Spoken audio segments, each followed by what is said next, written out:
Ladies and gentlemen, start your engines and buckle up because today we're driving headfirst into the thrilling world of diecast racing. Get ready for a high-octane adventure as we witness these pint-sized speed demons tear up the track like you've never seen before. From meticulously detailed replicas to gravity-defying stunts, this is where miniature meets maximum excitement. So whether you're a die-hard diecast collector or just looking for an adrenaline rush, you've come to the right place. Join us as we rev up the excitement and unleash the fury in this epic diecast racing showdown. Yep, that was totally generated by ChatGPT.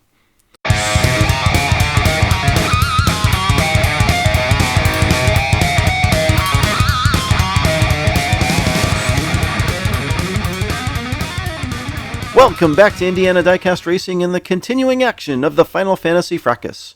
200 cars have hit the track so far, and today we've got groups 51 and 52. Down from the Great White North, Crazy Canuck leads off for Group 51 in Crazy Horse, a 68-gram pony up. Representing Dogtown Racing, Stacy Peralta hits the track in a 57-gram Nightburner called Mega Thrust. Yo from New Mexico and Rust Belt Diecast, Skinny Pete is driving Blue Sky, a 41-gram Twin Mill Gen E. And lastly, from Filipiak Performance Diecast, Deuce is at the helm of the 103-gram Too Sinister, a street shaker. Canuck and Stacy start up front, Pete and Deuce in the back. Stacy and Deuce with a quick jump on the outside, and they press the advantage.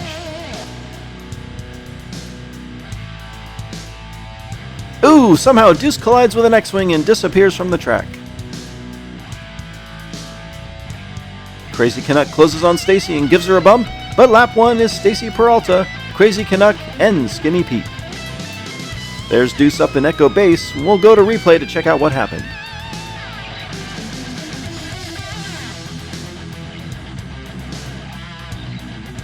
Deuce chases Stacy down the Coroplast, getting sideways as they enter Echo Base. His nose clips the back of Poe's X-Wing, sending Deuce's car around, ultimately winding up on its roof. Stacy Peralta of Dogtown Racing with the early lead.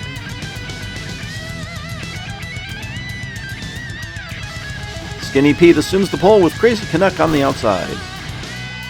They take off and Pete gets a huge boost from Deuce. Clearly, Deuce's engine outclasses the field here as he pushes Skinny Pete down the Coroplast and through Echo Base. Pete spins and nearly wrecks.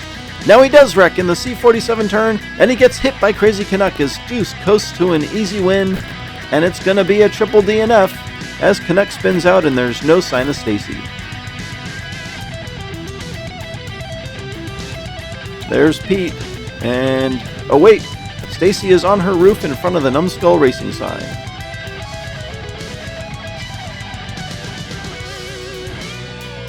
Deuce was on a mission this time, and he didn't have the patience for Skinny Pete, who gets tossed around the lower part of the track.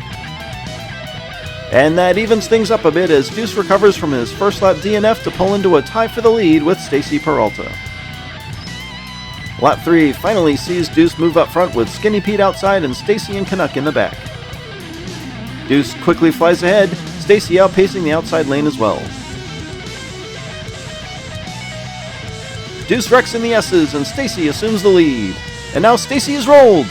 In a shocking turn of events, Skinny Pete will go from third to first and take a massive 4 points on lap 3. Canuck rolls in for second. And look at that, Stacy pulls in a plug for our sponsor, Rust Belt Customs. Deuce had this lap well in hand until he gets loose exiting Echo Base and can't manage turn 4 in reverse at high speed. Stacy, the initial beneficiary, until Pete taps her into the wall, causing a rather unusual rollover. Heading to the final lap, Crazy Canuck and Skinny Pete share a 2-point lead over Stacy Peralta and Deuce. Stacy and Deuce get the front row advantage for lap 4. Deuce edges ahead, but Stacy challenging hard this time. There's single file, and it's Deuce, Stacy, Canuck, and Pete. Deuce makes it through Echo Base and the entry to the square just fine, and he rockets to a lap 4 victory. Stacy claims second, Canuck is third, and Skinny Pete crosses in reverse for the final point. Wow! And Deuce overtakes Skinny Pete in the standings to tie Crazy Canuck for the group win. We'll see them in round 2. Moving on to Group 52 and immediately starting off with the family rival to Filipiak Performance, Mock is driving for Flips Racing in Low Country Muscle, an 89-gram Country Club muscle. I see what he did there. The next driver in this group of gold is Raggedy Man, driving Auntie's Bane for Indiana Diecast Racing. The Mad Max reference weighs 62 grams and sports glow-in-the-dark wheels on a lethal diesel. From Raw Sun God Racing, Daddy Fat Cats is piloting a 61-gram combi called Fatty with 2 Ds. From Da Gold Dragon Racing, it's Da Gold Dragon himself, driving Tie Dyer, a 44-gram Solar Reflex. Well, I'm guessing Mock is the favorite here, and he starts on the pole for lap 1. Raggedy Man quick on the accelerator, but Mock presses the attack while Dragon and Daddy quickly fall behind. Mock comes away with the early lead, but Raggedy Man is not giving up. Mock gets some separation and will take lap 1 just ahead of Raggedy Man. Here comes the Gold Dragon for a distant third, followed by Daddy Fat Cats for 4th, but everyone completes lap 1. Mock and Raggedy Man with some early speed, and that decides the outcome on the opening lap. Flips Racing on top after 1.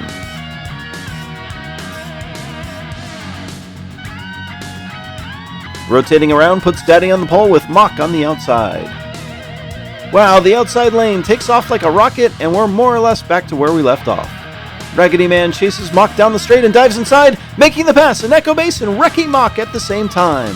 Wait, Mock is still rolling as Raggedy Man tears off down the track. IDR will take lap 2, Mock is miraculously second, and here comes the Gold Dragon for back-to-back third-place finishes from the back row. Looks like Daddy Fat Cats is wrecked in the back corner, and that's going to leave him 1 point at the halfway point. Raggedy Man taking full advantage of that home track knowledge, nearly knocking the leader out of the second lap. The top 2 now tied up and quickly running away with the group. They'll both be on the back row for lap 3, so this could get interesting.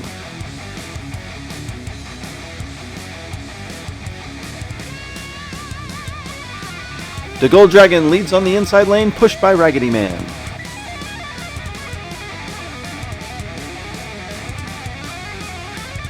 Dragon spins and Raggedy Man looks for an opening. Dragon throws a sliding block, but his 44-gram electric car is no match for Raggedy Man's 62. Lap 3 is Raggedy Man, the Gold Dragon, Daddy Fat Cats, and Mock. Raggedy Man seems to like running in second, kinda stalking the leader like a shark. The Gold Dragon actually holds on for quite a while, despite a spin, and nearly pulls off the block, but this was an instance of weight versus weight more than anything. Raggedy Man assumes a 3-point lead over second place Mock, and the Gold Dragon more or less fighting for second at this point. 1 lap to go. Raggedy Man and the Gold Dragon up front, Mock and Daddy Fat Cats in the back. Dragon's got to make something happen here, but oof, he's going to have a hard time coming out of the first turn already well back.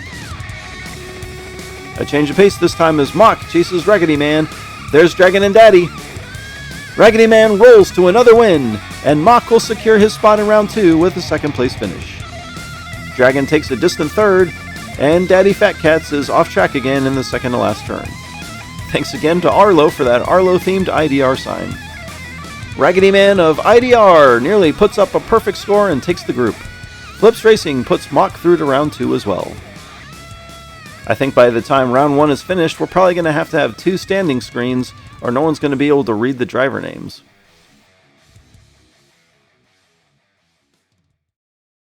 No new wildcards today, but comment below if you think someone deserves a spot.